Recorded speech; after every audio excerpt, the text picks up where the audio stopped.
Animal sacrifice, an essential subject from Vinipedia. No one can create a living being despite all advancement of material science, and therefore no one has the right to kill a living being by one's independent whims. For the animal eaters, the scriptures have sanctioned restricted animal sacrifices only, and such sanctions are there just to restrict the opening of slaughterhouses and not to encourage animal killing. The procedure under which animal sacrifice is allowed in the scriptures is good both for the animal sacrificed and the animal eaters. It is good for the animal in the sense that the sacrificed animal is at once promoted to the human form of life after being sacrificed at the altar, and the animal eater is saved from grosser types of sins, eating meats supplied by organized slaughterhouses, which are ghastly places for breeding all kinds of material afflictions to society, country and the people in general. Srila Prabhupada's books, lectures, conversations and letters offer a comprehensive presentation of this essential subject as seen in the Vinikote's animal sacrifice category. An introduction from his teachings is given below in the following 8 quotes.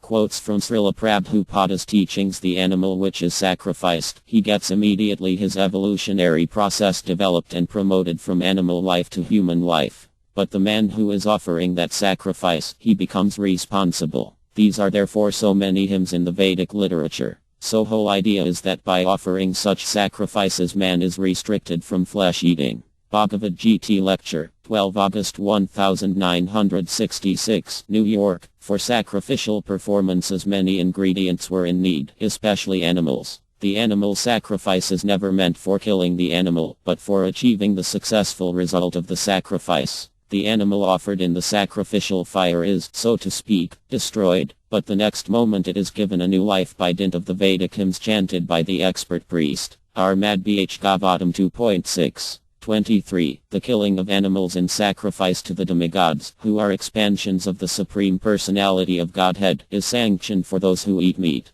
This is a kind of restriction for meat eating. In other words, the slaughter of animals is also restricted by certain rules and regulations in the Vedas. Armadbh Gavatam 5.9. 17. The meat eaters are recommended to worship the goddess Kal, the ghastly form of material nature, and before the goddess the sacrifice of animals is recommended. But for those who are in the mode of goodness, the transcendental worship of Viyu is recommended. But ultimately all yagas are meant for gradual promotion to the transcendental position. For ordinary men, at least 5 yagas, known as Pakama Yaga, are necessary. Bhagavad Gita 3.12. The animal killing is there in the Vedas, but what the purpose? That is to test the Vedic mantra. An animal will be put into the fire, and by Vedic mantra he'll be rejuvenated. That is sacrifice, animal sacrifice, not that for eating purpose. Therefore in this age of Kali, Chaitanya Mahaprabhu has forbidden any kind of yaga because there is no, expert Brahma who can chant the mantras and make experiment of the Vedic mantras that here is coming out.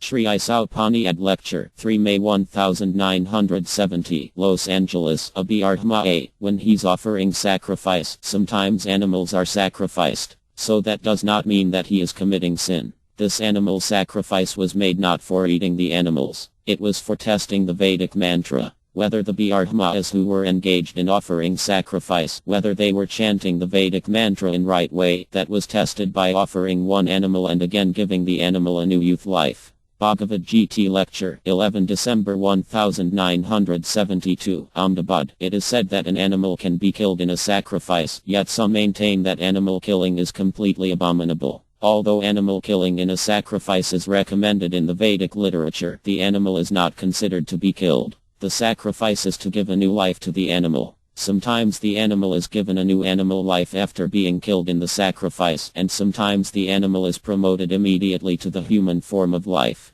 Bhagavad Gita 18.3. From the very beginning of Armadbh Gavatam 1.1.2, it is said, Prajita Kaitavotra. All kinds of religious systems that are involved in cheating are completely kicked out of Armadbh Gavatam. In the Bhagavad Dharma, the religion dealing with one's relationship with the Supreme Personality of Godhead, animal sacrifice is not recommended. Armadbh Gavatam 4.26. 13.